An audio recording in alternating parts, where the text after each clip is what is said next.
with Mike and the media. Frank, what did you generally think of the places you were getting shots from, and I guess especially once you got into the overtime period? Yeah, I mean, there's a lot of possessions there, so, always some good, some bad. I thought we did a good job letting Bron orchestrate for a lot of the action, and, when it seemed like he was getting gas, we diversified by, looking at Melo, looking at AD and Russ in the pick and roll, just try to diversify. So, I thought we were pretty good on that side of the ball. Just didn't get enough stops. They hit a lot of tough shots, a lot of tough twos, mid-range shots contested, and you tip your cap on those situations. But you're up 13 in the fourth quarter. You got to get that W.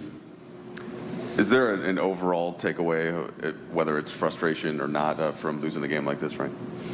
Yeah, to me, it's like, we knew the early season was going to be bumpy. You know what I mean? This season is about peaking at the right time, and understanding that we're going to use the 82-game season, to learn each other and to grow each day, each game. And, you want to win games like this, but, there's a big picture mindset, that we're taking with this team. Frank, you guys have had some of these leads in third quarters, fourth quarters, and a lot of them have come down to very close games. Is there a theme you see there? Is it offense, defense, rebounding? Is there some issue that keeps cropping up in your eyes? All of the above. We just, when we get an opportunity to knock a team out, we just allow them to stick around. A handful of plays, turnover here, can't get a rebound there. Defensive breakdown, tough shot. We just haven't been able to pull away, but we'll continue to work on it. Frank, you said you guys knew the early season there'd be bumps. This is more than we're a quarter of the way through it now. Have you gotten the sense that big picture mindset, that resolve hasn't been shaken, whether it's from management, whether it's from your locker room? Is everybody kind of on that page that we have to be focused? We want to win every game that we play. We want to build cohesion and chemistry every game that we play. But we all know it's going to take time, and we have to understand that. And, those guys in the locker room are competing their tails off, and they're staying together, and believing in what we can be. Frank, as a team, you shot it okay from three, but LeBron struggled tonight, and AD struggled. He's been struggling all season. I wonder if you could speak to the looks that LeBron was getting, and then just AD, what's going on with his three-point shot this season? Yeah, AD just, started the season off struggling for whatever reason. We're encouraging him to shoot open ones.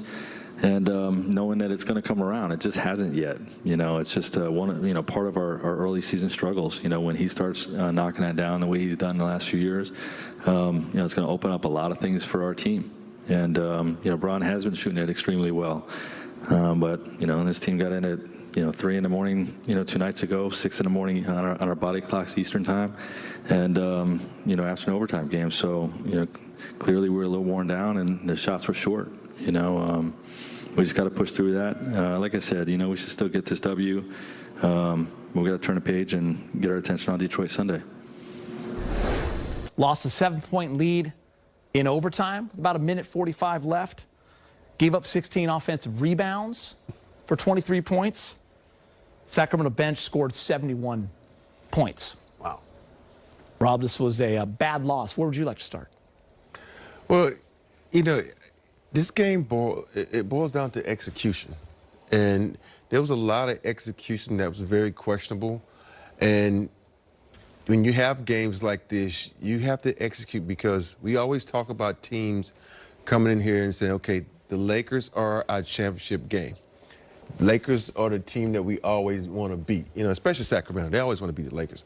And so when you don't come out and take care of the basketball, when you don't come out and execute like you should, there's a lot of questionable plays, there's a lot of questionable turnovers, but you still have to look at overall. You can't take anything away from the Kings, because they kicked butt in the second half. Lakers took a back seat, and they started, easing up and only doing one play. But I think the biggest key for me is when you have a player as hot as Malik Monk was, he didn't touch the ball not one time in overtime. He shot it once. after the first 2 overtimes. 10 minutes without touching the ball. As a player and as a coach, least, yes, because he didn't touch it. He didn't touch it for a the first 2 long time. overtimes. Yeah, Yeah, the fourth quarter. you have to figure out who's hot on the court and go to him. So that's the only thing that I want to harp on is that right there. Because for me, as a player, we always gonna go to the hot man. And I think as a team, you need to recognize stuff like that also. Big game. I just want to go home, man. Because it's just really not a lot to talk about. I mean, they were 15 for 44 from behind the arc from 3. AD was 0 for 5. LeBron was 2 of 13. And that's all they shot going down the stretch was threes, whereas Monk was 4 of 7 for 3. We don't involve enough people. LeBron is great, and I love to see the ball in his hand. But if that's all we're going to do is stand around and shoot threes, he's a good three-point shooter. We got to do more than that. That's not team basketball.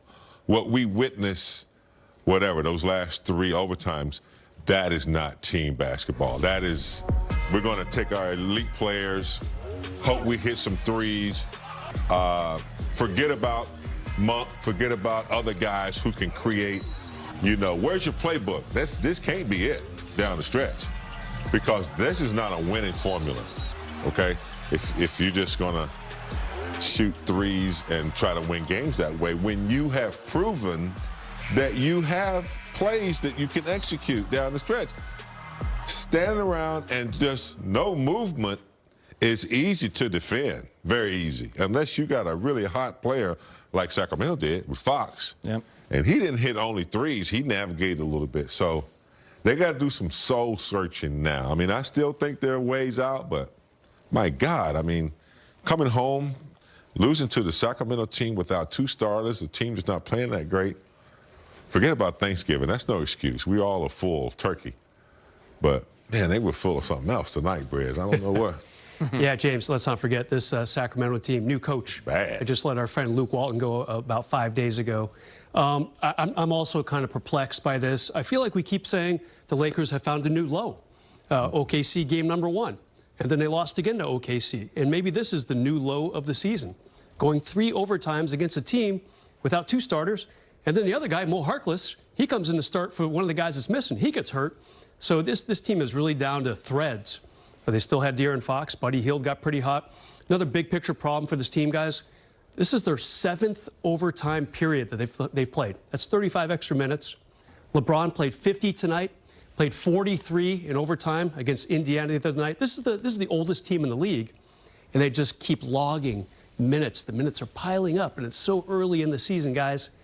You know, it's none of this is good big picture. That's for sure. When you watch this team through 21 games, and this was their 5th overtime game, Indiana, San Antonio, Charlotte, Miami, Sacramento, and other games, the one thing that keeps popping out at me, I don't know if it's the lack of sense of urgency or mindset to close teams out and knock teams out, but we were kind of laughing when we were watching the game in the beginning, saying, can we get a blowout this year, just an easy one, or is every single game going to be an absolute battle against the bottom feeders of the league? And that's, I think, what's also really frustrating, Rob, like leading by 13. You just